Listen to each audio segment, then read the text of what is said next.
All right. You're locked in for another deep dive. And tonight, wow, we are jumping straight into WrestleMania 41 Night 1. Forget skimming, we're going deep. Yeah, we've sifted through the highlights, the reports, all that noise. Exactly. And the goal here is really to boil it all down for everyone listening. Think of it like the essential guide. Your cheat sheet, basically. Pretty much. What absolutely had to be seen. The big title shocks, those moments that made you go, wait, what?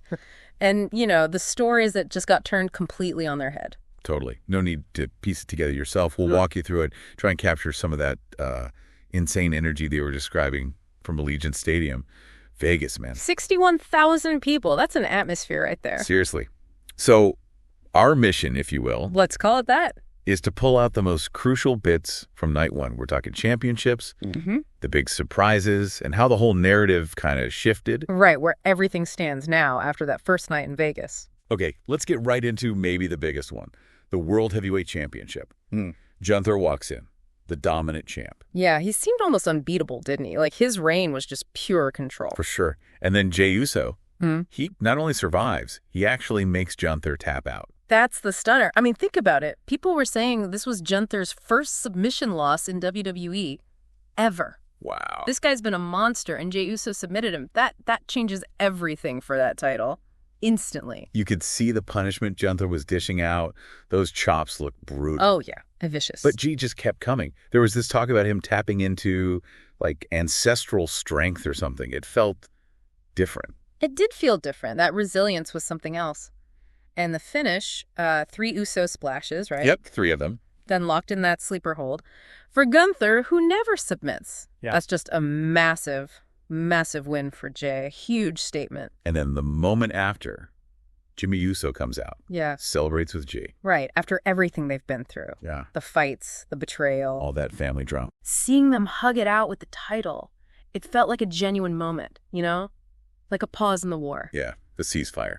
But you gotta wonder, how long does that last with their history? That's the million-dollar question, isn't it? It was emotional, for sure. But yeah, history suggests this peace might be temporary. What happens now? Jay's got the belt. We'll see. Okay, switching gears. Tag team division. The New Day. Yes. Finally. They broke the WrestleMania curse. New World Tag Team Champions. It felt like that was a long time coming. Like 4 years they'd been chasing that Vegas win, apparently. People were calling it almost a heist, the way Kofi used his smarts for the pin against the War Raiders. It was described as just a wild match, back and forth, a real brawl. And the crowd reaction, you could feel it, just pure joy. That's a classic Mania feel-good moment, isn't it? Absolutely. The veterans finally getting it done on the biggest stage. It's that long-term storytelling payoff, Fans have been with them for years. Totally invested. Okay, singles action. Jade Cargill. WrestleMania singles debut against Naomi. Sounds like she arrived in style. Oh, she made a statement. Big time. The word was just dominance. Right. Naomi showed heart, speed, all that, but Jade's power was just overwhelming. It ended pretty decisively with the jaded. For a finisher. Yeah. Basically announcing, I'm here on the grandest stage. Very impressive debut performance. Then the U.S. title. This one felt like a genuine shocker. Jacob Fatu beating LA Knight. Yeah, that one turned heads. Especially, apparently LA Knight hit his finisher, the BFT. Twice, and Fatu kicked out both times. Yeah. That's incredible resilience right there. Insane. And then Fatu goes aerial, 2 moonsaults to win it. For a guy his size. Yeah, the athleticism was apparently off the charts. And hearing that legends like Haku, his uncle, and even Nick Khan were ringside, it underlines how big this was for Fatu. Definitely adds weight to it. And that line, this is his yard now. Yeah. Bold. Very bold. Signals a major power shift for the U.S. title. Things just got way more dangerous in that division. Okay, we also had that impromptu match. El Grande Americano filling in for Rey Mysterio against Rey Fenix. Sounds like this one had some shadiness. A little bit, yeah. Americano's WrestleMania debut, and apparently he wasn't too concerned with the rule book. Like what? Well, reports mentioned a mask tug, which is a big no-no, and a loaded headbutt. Loaded. Okay. So bending the rules. Maybe breaking them. Got the win, though, with an ankle lock submission. So a memorable debut, maybe for controversial reasons. Sets up some drama down the line, I guess. For sure. Revenge story waiting to happen for Mysterio and Phoenix. Shows not every win is clean. Right. Let's jump back to the women. SmackDown Women's Championship. Charlotte Flair versus Tiffany Stratton. The established legend against the rising star. Classic dynamic. And it sounds like it was a really competitive match, trading big moves, power bombs, moonsaults, submissions. Yeah, a real showcase of athleticism from both. But in the end, Tiffany Stratton kept the title, hit the prettiest moonsault ever on Charlotte Flair. Wow. Beating Charlotte Flair clean at Mania. That's a huge endorsement for Stratton. And there was even that implication that Charlotte might have to kneel now. Really pushes Stratton forward.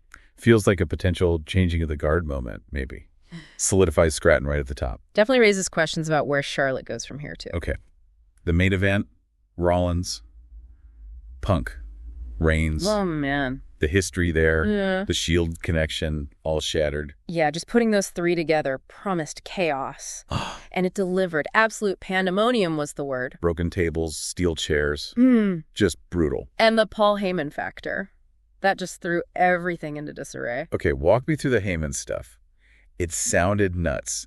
He seemed to be with Punk at first, slid him a chair. Looked like it, like he was backing Punk. Yeah. And then, boom, low blow on Punk. Okay. And then another low blow on Roman Reigns. On both of them, what was he doing? Nobody seemed to know. It was just utter shock, complete betrayal of both guys. And then he just sort of aligned himself with Rollins. It was bizarre, unpredictable. Makes you wonder what deals were made, right? Exactly. Or if any deals were made at all. Maybe it was pure opportunism. And then the end.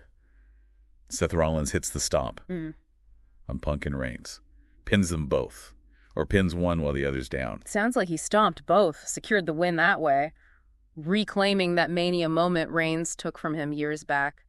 A bit of poetic justice for Rollins, I guess. Because Heyman just watches. Yeah, just stands there silently as Rollins celebrates. That image alone speaks volumes, doesn't it? It leaves so much hanging. What's Heyman's real game? Is he truly with Rollins now? And what about Punk and Reigns? Both betrayed by the same guy seconds apart. The fallout. The fallout is going to be massive, explosive, probably. So wrapping up night one. Right. Just, wow. Multiple titles changed hands. Yeah. Jey Uso's big moment. New Day finally getting theirs. Fatu stunning everyone. Yeah, plus real upsets, controversial wins like Americanos, and then that colossal betrayal in the main event. The whole landscape just feels different now. It really does.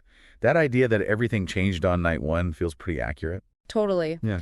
And it was interesting how there were nods to the Triple H era throughout the night, too. A bit of acknowledging the past while this crazy new future unfolds. For sure. And now all eyes are on night two, Cody Rhodes finishing his story. That's the big one everyone's waiting for now. Dude, after night one, man, it really makes you think about the ripple effects, right? What weird new alliances pop up now? What rivalries ignite from Heyman's move? Exactly. How does all this drama, all these shifts play out in the long run? It's going to be fascinating to watch unfold. One night really did shake everything up.